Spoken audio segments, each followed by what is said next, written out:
ریاست جموں کشمیر ایک مسلم اکثریتی ریاست تھی۔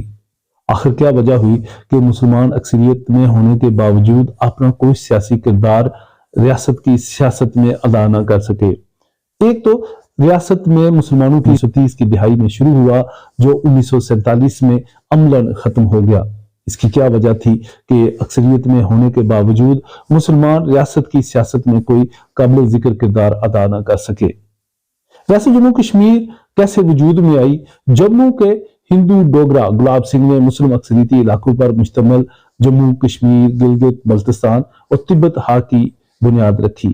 ڈوگرے 1846 سے لے کر معاہدہ امرتسر کے بعد 1947 تک اس ریاست کے حکمران رہے۔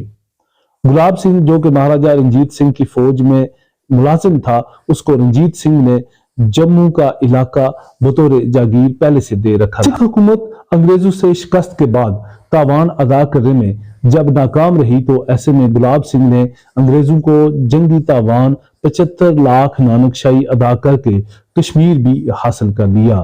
اس طرح گلاب سنگھ کے پاس جموں کے بعد کشمیر بھی آ گیا۔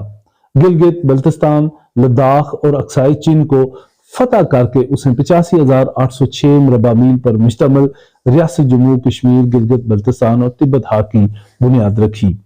یہ ریاست کسی نظریہ کی بنیاد پر وجود میں نہیں آئی تھی اور نہ ہی یہ علاقے پہلے کبھی کسی حکومت یا سلطنت کا ایک ساتھ حصہ رہے تھے۔ اس کی ایک وجہ یہ تھی کہ جغرافیائی طور پر جموں اور کشمیر کے علاوہ باقی علاقوں کا آپس میں آسان ربط نہیں تھا اور یہ علاقے انتہائی دشوار گزار بھی ہیں۔ دوسرا، علاقہ کے عوام ایک دوسرے سے زبان، ثقافت اور نسلی طور پر بالکل مختلف ہیں۔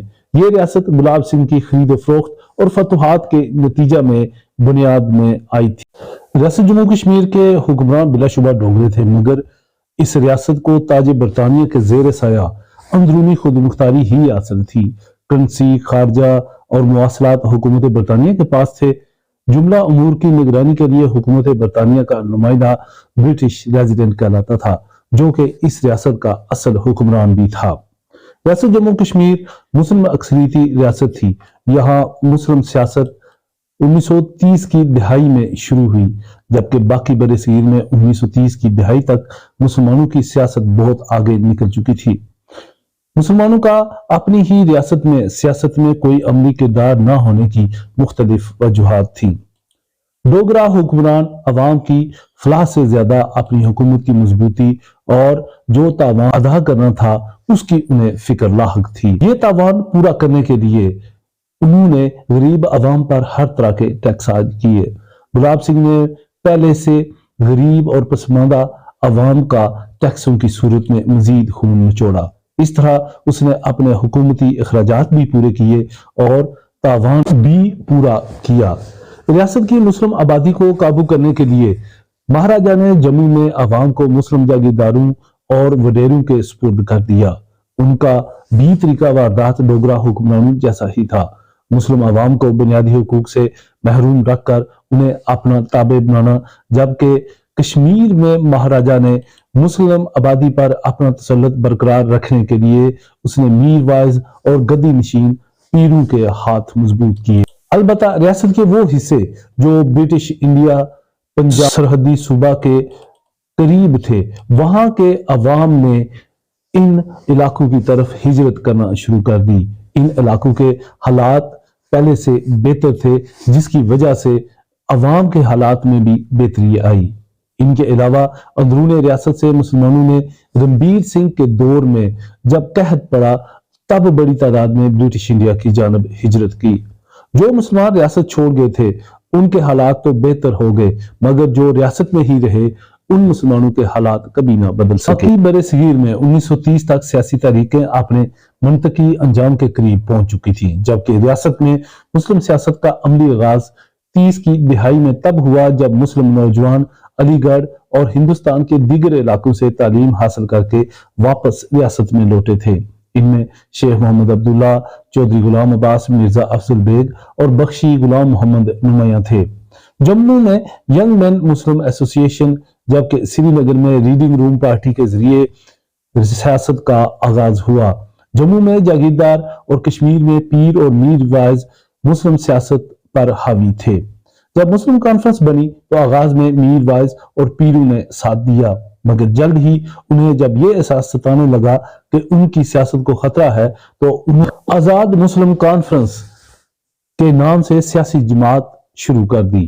مسلم سیاست اس قدر تفریق کا شکار ہوئی کہ یہ لوگ آپس میں گتھم گتھا ہو گئے اور گلی گلی شیر اور بکرا پارٹی کے تضحیک امیز نعرے بلند ہونے لگے۔ مسلم کانفرنس والے اپنے آپ کو شیر، جبکہ میر وائز کی پارٹی جو کہ اللہ حضرات پر مشتمل تھی اسے بکرا پارٹی۔ مسلمانوں کی سیاست ریاست میں شروع دن سے ہی تقسیم کا شکار تھی، لہذا کوئی بھی ہماگیر شخصیت کا مالک سیاسی رہنما محمد علی جناح کی طرح سیاسی افق پر ابھر نہ سکا۔ اگر کسی نے کوشش بھی کی تو سب سے پہلے اس کو اپنوں نے ہی پیچھے کھینچنا شروع کر دیا، اس قدر اس کی ٹانگیں کھینچی کہ وہ منہ کے بل گر پڑا۔ مسلمانوں کی اس سیاسی تقسیم کا فائدہ مہاراجہ اور کانگریس نے بھرپور اٹھایا۔ جاگیرداروں اور میر بازوں کے مہاراجہ نے مزید فنڈز بڑھا دیے، جبکہ مسلم کانفرنس نیشنل کانفرنس بن گئی۔ اس طرح مسلم لیڈر شیخ محمد عبداللہ کو کانگریس اور گاندھی نے اپنے ساتھ ملا لیا، جبکہ چودھری غلام عباس کو مسلم لیگ نے اپنے طرف کر لیا۔ اب یہ دونوں لیڈر ایک دوسرے کے دشمن بن گئے۔ اب وہ جو لڑائی پہلے مسلمانوں میں تھی اب اس نے شدت اختیار کر لی، کیونکہ یہ لڑائی نئے ابھرتے ہوئے سیاسی رہنماؤں کے درمیان تھی۔ مسلم کانفرنس اور نیشنل کانفرنس کی آپس میں کھینچاتانی شروع ہو گئی۔ اس بیچ ہندوستان کی تقسیم کا فارمولہ طے ہو چکا تھا، جبکہ ریاستی مسلمان آپس میں باہم دست و گریباں تھے۔ حالات آج بھی کوئی مختلف نہیں ہیں۔ یہاں یہ بات یاد رکھنے کی ہے کہ سیاسی جنگ جموں اور کشمیر میں ہی جاری تھی، جبکہ باقی علاقوں لداخ، گلگت بلتستان اور اقصائے چین کے عوام عملی طور پر سیاست میں کہیں بھی نہیں تھے۔ 1947 میں جب مہاراجہ کوئی بھی فیصلہ کرنے میں ناکام رہا تو ریاست کے مختلف حصوں میں بغاوت پھوٹ پڑی۔ ہندوستان اور پاکستان نے اپنی ضرورت کے مطابق جو حصہ بقدر جثہ ملا اسے حاصل کر لیا۔ 1962 میں چین نے بھی اقصائے چین کی صورت میں ہندوستان سے اپنا حصہ چھین لیا۔ مسلم سیاست جو 1932 سے شروع ہوئی تھی وہ عملاً 1947 میں اپنا وجود کھو بیٹھی۔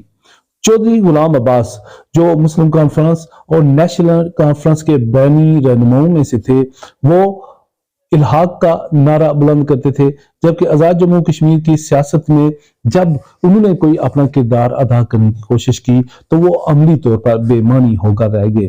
ان کے مقابلے میں سردار محمد ابراہیم کو اوپر اٹھایا گیا۔ جب ان سے کام بھی نکل گیا تو ان کے بعد کے ایچ خورشید کو لایا گیا۔ کے ایچ خورشید کے بعد سردار عبدالقیوم خان کو آزاد جموں کشمیر کی سیاست میں اتارا گیا۔